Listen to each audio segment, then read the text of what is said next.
la dernière présentation, j'invite Elodie Kerr, qui était une étudiante au doctorat à l'Université du Québec à Abitibi-Témiscamingue sur la direction d'Annie Desrochers et Virginie Baldi. Donc, bonjour à tous, je m'appelle Elodie Kerr et je vais vous présenter une partie de mes travaux de thèse qui portent sur les drivers écologiques des greffes racinaires dans les peuplements naturels de sapins-baumiers en forêt boréale au Québec.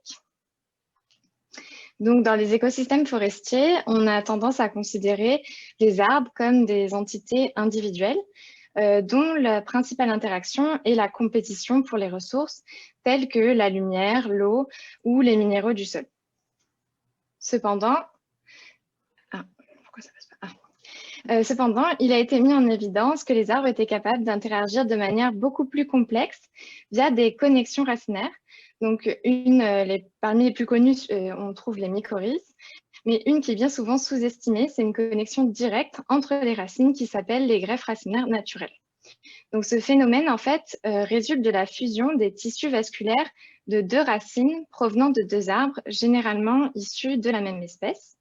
Et elles permettent aux arbres de mettre en place un système racinaire commun qui va leur permettre de mieux assimiler les ressources, mais aussi de se transférer des ressources telles que de l'eau, des sucres et des métabolites secondaires de défense, par exemple.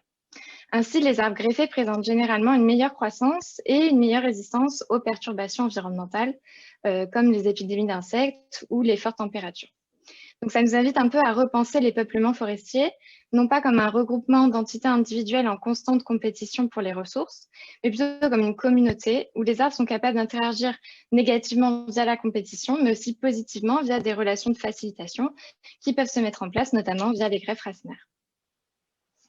Donc, je m'intéresse à ce phénomène chez le sapin-baumier, donc c'est une espèce dominante en forêt boréale au Québec, chez laquelle il n'a encore jamais été démontré de greffe. Pourtant, c'est une espèce qui a une écologie particulière, puisqu'elle est capable de se développer dans des peuplements très denses, où les arbres sont très proches et où la compétition est très forte, et aussi sont capables de se développer en sous-bois d'autres espèces pendant plusieurs années. On suggère donc qu'il pourrait y avoir des greffes chez cette espèce et qu'elle pourrait limiter l'effet négatif de la compétition sur leur croissance en favorisant le transfert de ressources entre les arbres greffés. Donc, cette recherche s'est organisée autour de trois objectifs. Donc, tout d'abord, on a voulu démontrer qu'il y avait bien des greffes chez le sapin-baumier et estimer leur fréquence. Dans un second temps, on a voulu dresser en quelque sorte une carte d'identité des arbres qui se greffaient. Et pour cela, on a décrit les distributions d'âge et de taille des racines et des arbres au moment d'initiation de la greffe. Et enfin, on a voulu étudier quel était le meilleur prédicteur de formation des greffes chez le sapin-baumier. Et pour cela, on a testé l'effet de l'âge des arbres, la proximité entre les arbres, la taille des arbres, le nombre et la taille des racines.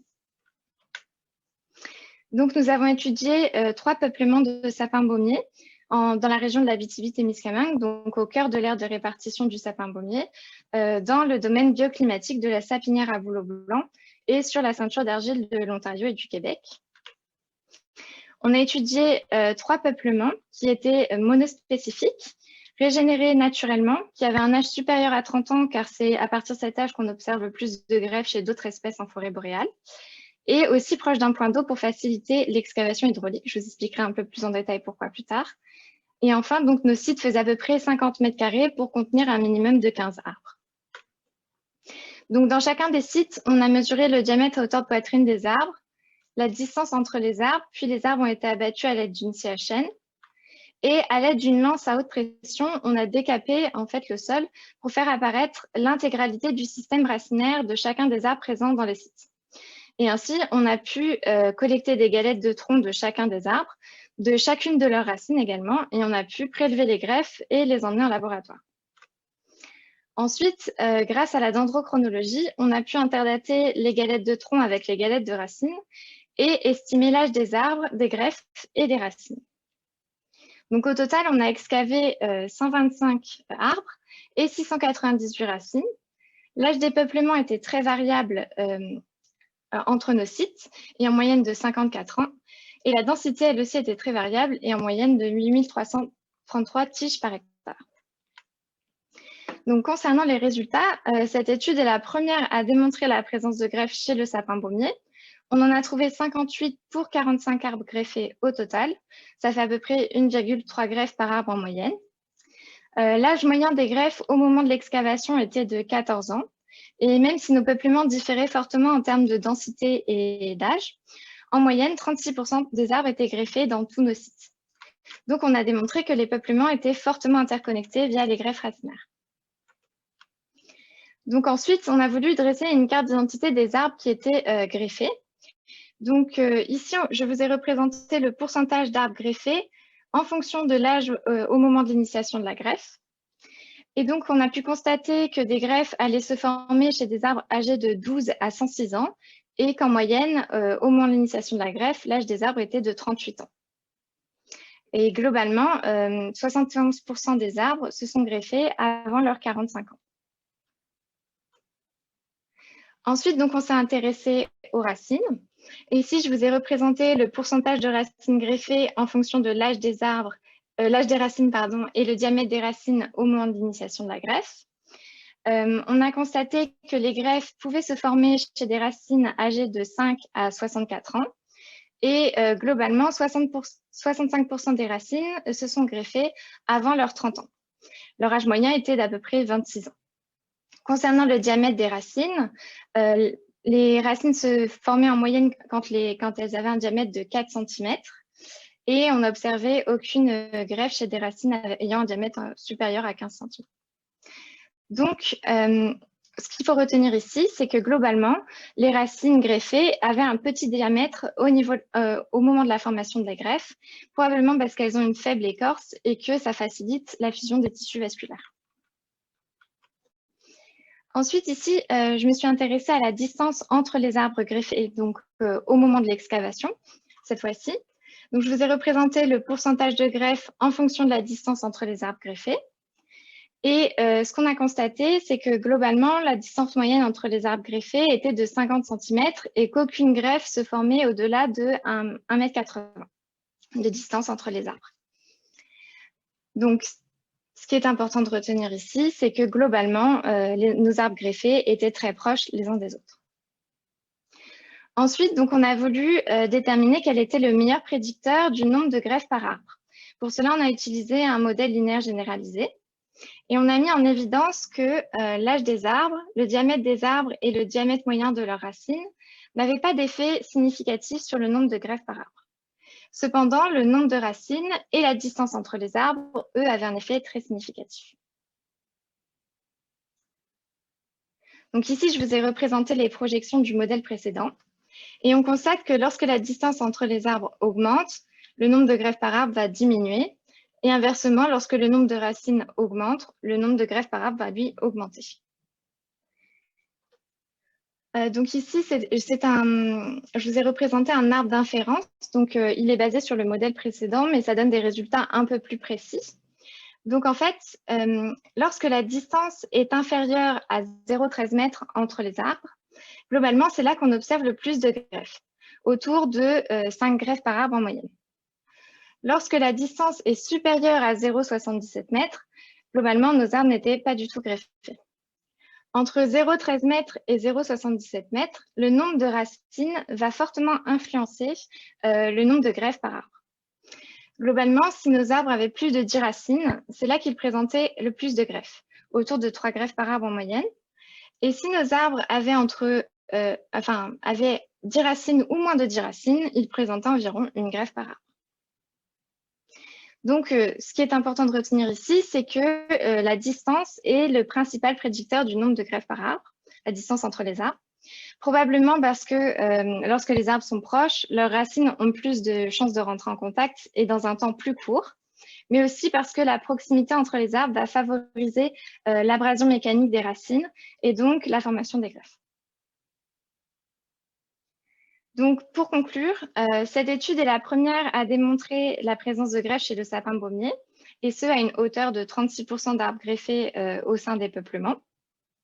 La proximité était le facteur le plus important pour décrire le nombre de greffes par arbre, et nous avons démontré que les greffes racinaires pouvaient se former tout au long de la vie des peuplements et persister tout au long de leur développement. Donc, on suggère que la formation de greffes racinaires pourrait réduire l'effet de la compétition pour les ressources du sol et la lumière et permettre aux arbres greffés de persister dans des conditions où les arbres non greffés seraient éliminés. Donc ça fait partie d'autres travaux de ma thèse.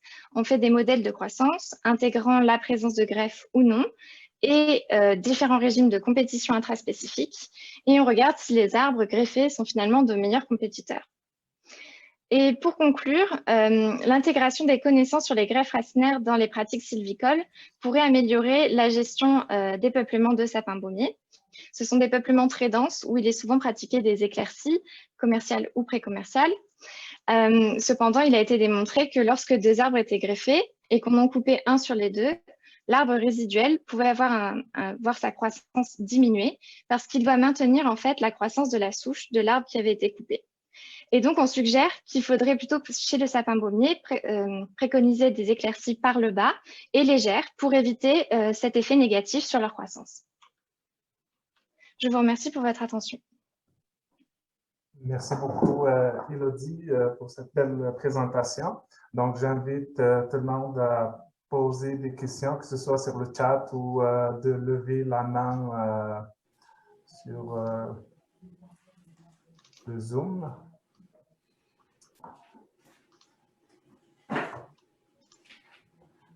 Je peux briser la glace. Je commence par une première question à Gauthier. Tu as pris des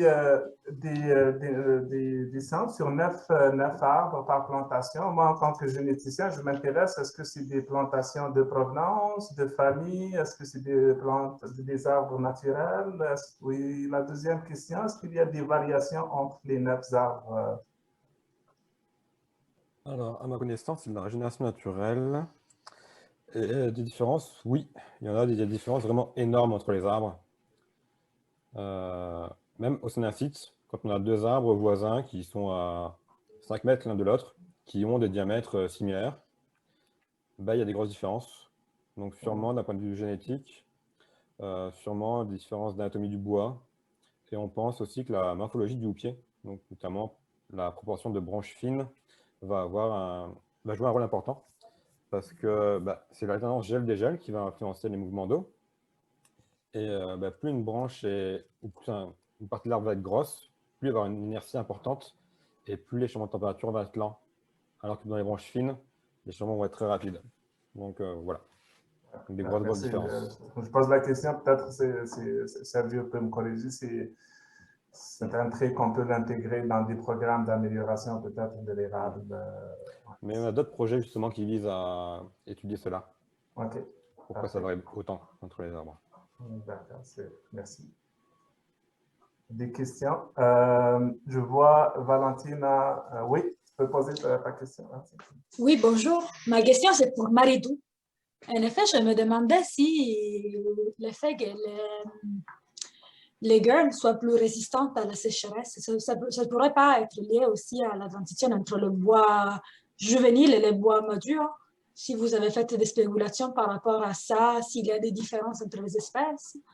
J'ai cru de comprendre que vous avez utilisé l'épinette noire et le sapin. En fait, on a regardé les semis d'épinette puis les adultes, et puis on a trouvé que les semis étaient plus résistants à la cavitation que les adultes. Alors, initialement, on avait posé l'hypothèse inverse, qui était que les adultes étaient plus résistants, notamment au fait que le bois juvénile, comme vous le disiez, est moins dense des fois, mais il s'avère que dans la littérature, j'ai pu voir d'autres études qui corroboraient mes résultats. Et comme je le disais tantôt, il y a des voies qu'on peut explorer, comme le fait que, notamment chez le pin, chez l'épinette, je sais pas, chez notre espèce d'épinette, on a pu observer que les semis étaient plus résistantes à la cavitation.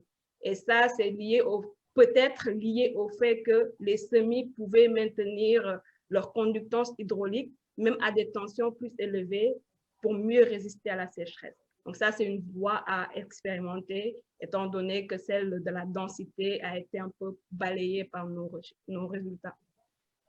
D'accord.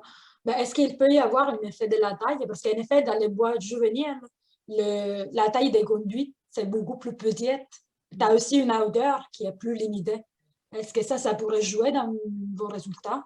Oui, Pour expliquer ça? ça reste aussi des voies à explorer. Donc, nous, on a mesuré, bien évidemment, les vulnérabilités à la captation, mais pour expliquer cela, on peut pousser plus loin, aller regarder la taille des trachéides, qui est important, et puis on peut aussi regarder de manière anatomique l'organisation des ponctuations. Il y a vraiment beaucoup de choses à aller explorer là-dedans. D'accord, merci bien. Une question toujours pour Maritou.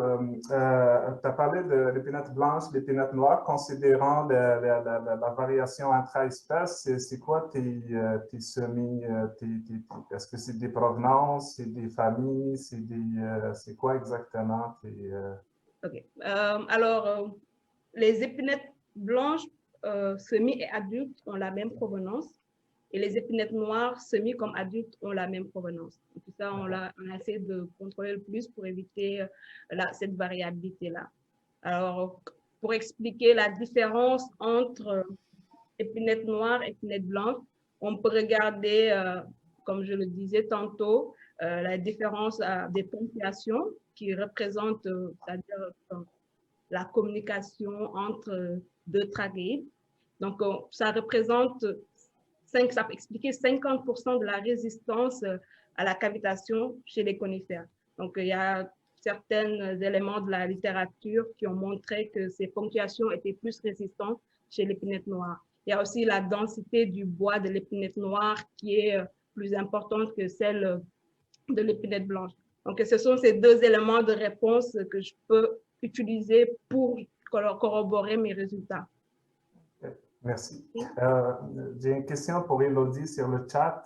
Est-ce que vous avez de Tim Rademacher, l'essentiel, est-ce que vous avez essayé de comparer si les probabilités d'avoir un greffe sont plus élevées que par hasard, étant donné la distance et le numéro de racine? Et deuxième question, est-ce que vous avez créé des modèles 3D des racines une fois creusées? Donc, on n'a pas créé de modèle des racines une fois creusé parce qu'une fois qu'on a tout coupé, mais on aurait pu le faire avant, mais une fois qu'on a tout coupé, en fait, il ne reste plus rien sur le site puisqu'on emmène des galettes et tout, donc on ne peut plus après les tracer. On fait juste des dessins à la main pour répertorier où sont les greffes, entre quels arbres elles sont, mais on ne fait pas de modèle 3D. Okay. Voilà. C'est bon, merci. Juste, Marito, un commentaire de Juava. Your results match mine. We tested seedling of these species in drought experiments for 6 years and found no negative effects of drought. Donc, ça... je suis contente de voir, okay. que ça corrobore un peu mes résultats. Je serais ravie de prendre contact avec lui pour... C'est bon. C'est pour ça que je vous invite après de rencontrer les conférenciers. J'ai une question pour Thaïs. Thaïs, tu as parlé de système de se cacher. En génétique, nous, on a ce qu'on appelle le phénomène de l'épistasie.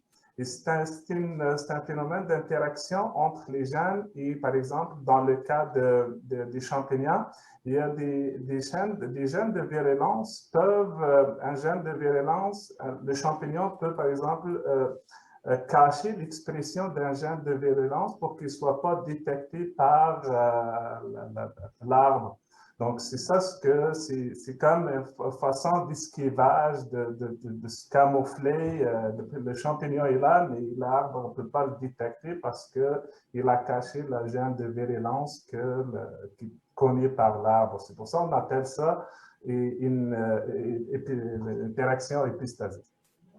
Correct. Est-ce que vous parlez des effecteurs? Oui. C'est ça.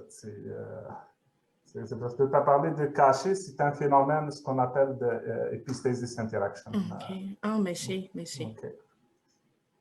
D'autres questions pour...